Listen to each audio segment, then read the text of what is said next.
Bismillah wassalatu wassalamu ala rasulillah amma ba'd. Masalah ketiga yang berkaitan dengan kaidah al-adatu muhakkamah. Kita akan membahas kaidah ini dari sisi maknanya. Makna kaidah ini dari sisi satu persatu lafaz tersebut. Kata al-ada dan muhakkamah. Kemudian selanjutnya adalah makna ketika menjadi gabungan. Yang pertama kita melihat dari satu persatu katanya. Jadi kaidah ini bertumpu pada dua lafaz yaitu al-ada dan muhakkamah. Kita bahas dulu yang pertama al-ada. Lafaz adat ini lafaz yang mufrad, bentuk tunggal dan bentuk pluralnya yaitu jamaknya adalah adat dan awaid. Dua wazan, adat dan awaid. Dari sisi bahasa Arab, al-ada diambil dari kata al-aud. Al-aud ini namanya ilmu istiqaq ya, sumbernya. Dan al-aud maknanya adalah at-tamadi fi syai' wal istimraru fihi hatta yasira sajiyatan. Ini dari sisi bahasa Arab. Al-aud adalah terus-menerus dalam melakukan sesuatu, dalam menjalankan sesuatu, dan berlanjut dalam hal tersebut sampai menjadi sajiyah, menjadi suatu semacam tabiat. Maka dari sisi makna ini berarti ada pengulangan dalam suatu hal satu kali, dua kali, dan seterusnya. Ada pengulangan dalam suatu hal. Kemudian selanjutnya terdapat perbedaan pendapat tentang definisi adat dari sisi istilah. Dari sisi istilah ada perbedaan pendapat di kalangan para ulama.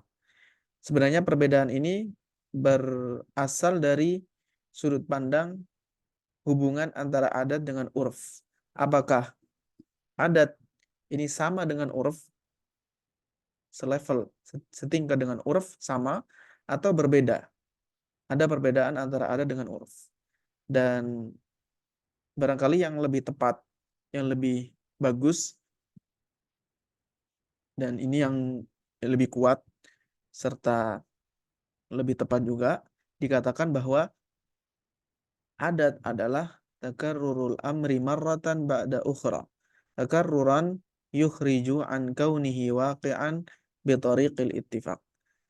Ada pengulangan suatu hal yang berkali-kali dengan pengulangan yang, jadi batas pengulangan ini sampai bagaimana? Batasnya adalah pengulangan yang mengeluarkan dia dari suatu peristiwa kebetulan.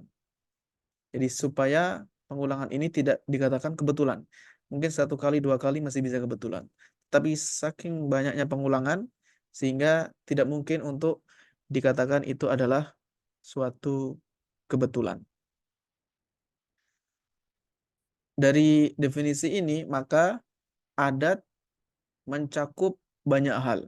Yang pertama adalah mencakup semua yang diulang-ulang, baik ucapan maupun perbuatan. Kemudian yang kedua, berasal dari individu atau kelompok, dari satu orang atau banyak orang.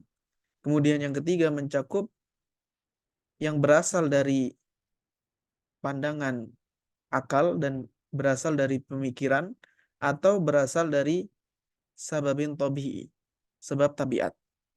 Ini yang keempat. Kemudian yang kelima, bahkan juga mencakup sesuatu yang terulang, baik dengan tujuan dan keinginan yang ditimbulkan oleh hawa nafsu atau syahwat, atau kerusakan akhlak maupun tidak. Jadi termasuk juga sesuatu yang rusak, adat yang buruk, juga termasuk dalam definisi tadi, yang disebut dengan fasaduz zaman. Ya, pengulangan sesuatu karena ada kerusakan akhlak atau moral. Maka dari sini, dengan definisi yang dipilih tadi, tidak ada perbedaan antara adat dan urf dari sisi makna. Dan ini sesuai dengan fakta yang terjadi dalam penerapan para fuqaha. Dalam pengaplikasian konsep ini, para fuqaha tidak membedakan antara adat dan urf. Dari sisi yang lain juga, mereka tidak membedakan ketika membangun suatu hukum, atau membangun hukum-hukum dalam fikih, baik berasal dari adat maupun uruf, semuanya dapat menjadi tumpuan, menjadi sandaran suatu hukum. Walaupun sebagian mereka, sebagian para fuqaha, ada yang membedakan. Ada yang membedakan berbeda antara adat dan uruf. Tapi sebenarnya perbedaan ini ya kurang tepat. Karena sebagian mereka ada yang menjadikan adat lebih umum. Posisinya lebih umum karena mencakup adat individu, personal satu orang, ataupun adat mayoritas yang jumlahnya banyak. Sementara uruf adalah kebiasaan masyarakat yang banyak, yang dihasilkan, yang bermuara berasal dari pemikiran, dari pikiran. Itu yang menjadikan suatu kebiasaan menjadi urf. Ini menurut sebagian ulama. Dari sini, maka berdasarkan pendapat tadi, kebiasaan individu dan kebiasaan yang ditimbulkan dari sebab tabi'i, ya, tabiat, misalkan kematangan yang cepat, matang dari sisi uh, psikologi seseorang di negara-negara yang beriklim panas, maka tidak masuk dalam cakupan urf. Dia masuk dalam adat saja jika dilakukan satu orang atau sebabnya tabi'i. Kemudian lawan dari itu, sebagian para fuqaha ada yang menjelaskan, memahami kebalikannya. Mereka menjadikan urf lebih umum, bukan adat yang lebih umum, sebagaimana pendapat yang barusan kita sebutkan. Tetapi urf lebih umum karena mencakup ucapan dan perbuatan. Semua ucapan, perkataan, dan perbuatan atau amalan. Sementara adat hanya berada pada cakupan perbuatan saja. Ini bisa dilihat di beberapa referensi berikut. Dan dua sudut pandang ini menjadikan hubungan atau korelasi antara adat dan urf ada sisi umumun wa khususun mutlak. Salah satunya lebih umum dibandingkan yang lain. Ya, yang pendapat yang pertama mengatakan adat lebih umum. Pendapat yang kedua mengatakan uraf lebih umum. Tetapi pendapat yang dipilih yang lebih tepat di awal tadi bahwa tidak ada perbedaan antara uraf dengan adat. Karena penerapan faktanya memang tidak dibedakan. Kemudian dari definisi yang telah dipilih yang sudah disebutkan di awal, kita mendapati bahwa adat ini mencakup 3 hal. Yang pertama adalah suatu kebiasaan yang dilakukan oleh personal setiap orang dalam masalah-masalah ya keperluan dia secara khusus. Misalkan ada dia dalam kebiasaannya dalam makan, dalam minum, dalam berbicara, maka ini disebut dengan adat ya, individu, al-adatu al-fardiyah. Kemudian mencakup juga kebiasaan jamaah, sekelompok masyarakat atau bahkan mayoritas manusia yang ditimbulkan yang berasal dari ittijahin aqliyin wa tafkir, yang berasal dari pemikiran, buah dari pemikiran, buah dari produk dari akal. Ini yang disebutkan sebagian ulama sebagai urf. Sebagai urf hanya ini saja. Kemudian mencakup juga yang ketiga adalah suatu perkara yang terulang yang berasal dari sebab tabiat. Misalnya kematangan balik, maksudnya balik yang lebih cepat atau matangnya buah-buahan di negara-negara yang panas, beriklim panas. Ini definisi atau makna dari adat. Kemudian lafaz yang kedua adalah muhakkamah. Dalam bahasa Arab, muhakkamah wazannya adalah isim maf'ul. Berasal dari hakkama yuhakkimu tahkiman. Hakkama yuhakkimu tahkiman. Dan at-tahkim diambil dari kata al-hukm.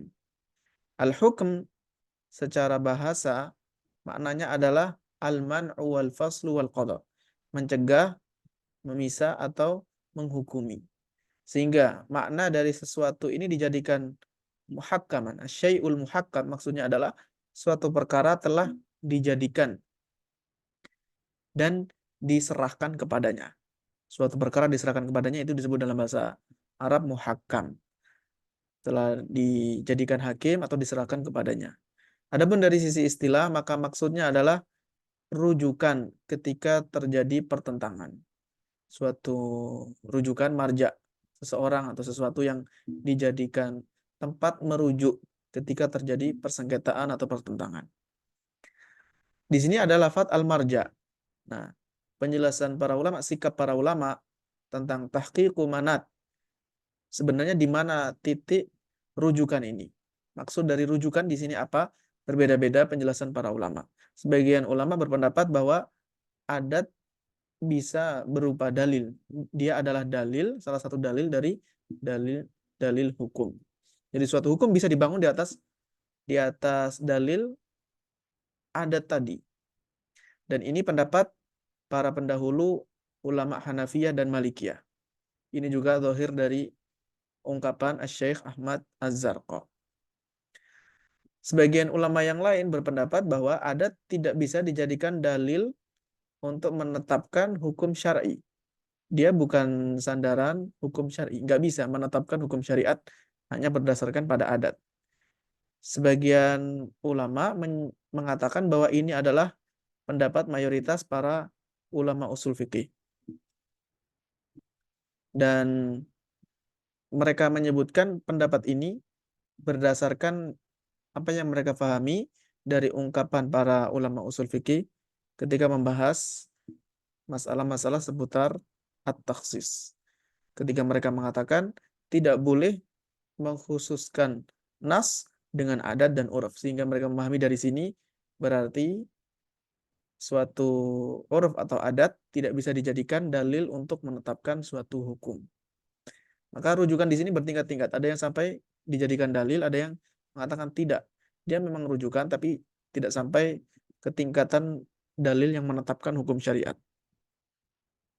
Kemudian Asy-Syaikh mengatakan sebenarnya dua sudut pandang ini, dua pendapat ini masih bisa dapat disatukan atau bisa ditemukan, dicarikan titik temu. Bagaimana penjelasannya? Penjelasannya adalah pendapat pertama, mereka memaksudkan adat dan uruf ini sebagai rujukan untuk menetapkan hukum ketika terjadi ikhtilaf, ketika terjadi perbedaan pendapat. Dan selain itu tidak adanya dalil nakli, wahyu, tidak ada wahyu dalam masalah tersebut. Barulah dijadikan rujukan untuk menetapkan hukum. Ya, adat atau uruf dijadikan rujukan untuk menetapkan hukum. Jadi ya, dasarnya dua hal, yaitu ketika terjadi ikhtilaf, dan yang kedua, tidak ada dalil nakli dalam masalah tersebut. Maka yang semacam ini nampaknya tidak diingkari oleh para penganut mazhab yang kedua. Sementara orang-orang yang memahami pendapat yang kedua, mereka inginkan maksudnya adalah tidak dapat dijadikan sandaran pada adat dan urf sebagai dalil yang berdiri sendiri dalam menentukan suatu hukum. Jadi nggak bisa adat atau urf menjadi dalil yang terpisah. Dia berdiri sendiri tanpa melihat, sudah langsung dijadikan dalil begitu saja, tanpa melihat apakah selaras dengan dalil nakli atau menyelisih. Tanpa melihat dulu apakah sesuai dengan dalil nakli, dengan wahyu, Al-Quran dan Sunnah, atau berbeda. Atau yang mereka maksud juga dalam hal tidak bisa dijadikan dalil adalah ketidakmampuan adat dan uruf yang baru dalam pengkhususan nas. Suatu adat tidak bisa mengkhususkan nas. Maksudnya adalah sebatas ini saja. Maka yang semacam ini pun secara zahirnya tidak diingkari oleh pendapat yang pertama. Berdasarkan penjelasan yang sudah disebutkan baru saja, maka adat ini dijadikan hukum, maksudnya adalah menjadi rujukan ketika terjadi perselisihan. Sehingga menjadi sandaran dalam menetapkan atau menafikan. Penetapan itsbat atau an-nafi. Kemudian tentu saja perlu diberikan tanbih, peringatan bahwa penyebutan lafaz kaidah dengan ungkapan tadi secara zahir tidak cukup. Dia harus diberikan batasan-batasan dan itu faktanya memang semacam itu. Penerapan kaidah tadi secara aplikasinya atau faktanya memiliki syarat-syarat. Dia akan berguna, diterapkan benar-benar di dalam penetapan hukum, tapi dengan syarat-syarat yang akan dibahas di pembahasan selanjutnya. Adapun yang kedua adalah makna secara global kaidah ini, secara gabungan. Al-adatu muhakkamah. Maksudnya adalah, jadi maknanya adalah al-adah, sebagaimana makna yang sudah berlalu penjelasannya, dijadikan rujukan yang diserahkan kepadanya penetapan hukum atau penafian suatu hukum. Ya, penetapan suatu hukum atau penafian suatu hukum. Demikian penjelasan seputar makna kaidah ini, baik secara terperinci satu persatu kata maupun secara umum, ya, mencakup kaidah ini secara utuh. Wallahu a'lam bishawab. Mudah-mudahan dapat difahami dengan baik. Wassallallahu wasallam ala nabiyyina Muhammad walhamdulillahi rabbil alamin.